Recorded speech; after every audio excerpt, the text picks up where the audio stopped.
All right, let's talk about one of the most important but maybe least understood parts of your computer, RAM, or random access memory. If you've ever wondered what really makes a computer feel snappy and fast, well, this little piece of hardware is a huge part of the answer. So let's dive in. You know the feeling, right? You're in the middle of something important, you've got a bunch of tabs open, maybe a spreadsheet, you're streaming some music, and then suddenly everything just stops. You get that dreaded spinning wheel. It's so frustrating. Well, 9 times out of 10, the culprit behind that slowdown is a lack of something called RAM. So, what even is this stuff? Honestly, the best way to wrap your head around RAM is to think of it like your computer's personal workbench. It's not the big filing cabinet where you keep everything stored away for good. Nope. It's the desk space right in front of you, where you've got all your tools and papers spread out for the project you're working on right now.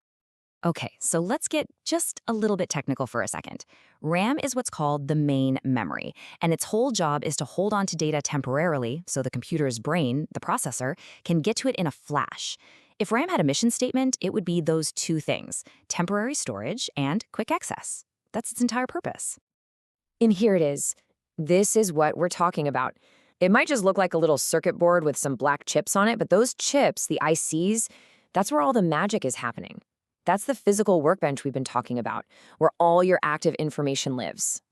So yeah, just to really drive that workbench idea home, every single app you have open, every web page you're looking at, every sentence you're typing, all of that stuff is sitting right on the RAM workbench. This setup lets the processor just reach over and grab whatever it needs instantly, without having to go rummaging through the slower, long-term storage. So what makes this workbench so special? Well, it really comes down to two key features. And the first one, the whole reason RAM even exists, is its absolutely incredible speed. You see, because RAM is the computer's internal memory, it's got this super direct, high-speed connection to the processor. It's like the difference between an 8-lane expressway and a winding country road.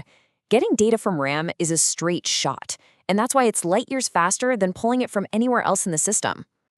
And it's not a one-way street either. It's not just for reading data. Your computer is constantly writing new info to RAM too. Every single letter you type, every little adjustment you make to a photo, bam, that gets written to RAM first, and it all happens faster than you can blink. Okay, on to the second key feature. And this one is just as important as its speed. RAM is what we call volatile memory. Now, that sounds kind of dramatic, doesn't it? But it describes a really simple and absolutely critical idea. So, what does volatile really mean here? It just means that RAM needs a constant flow of electricity to remember anything. The moment that power is gone, so is the information. Think of it like a light bulb. It's only on when the power's flowing through it. And here's the bottom line. When your computer is on, everything you're doing gets loaded into RAM for that super fast access.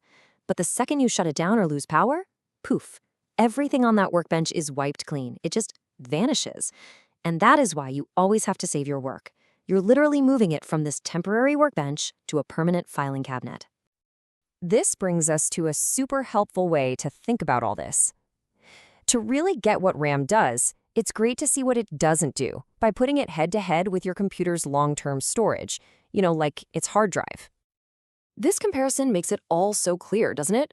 RAM is the workbench. It's for what you're doing right now. It's blazing fast, but it's temporary and has a smaller capacity. Your storage drive, that's the filing cabinet. It's for keeping things safe for the long haul. It's way slower, but it's permanent and holds a ton of stuff. You absolutely need both working together. Okay, so let's circle all the way back to that first problem we talked about, that frustrating lag when you have too much going on. Why is having enough RAM the solution?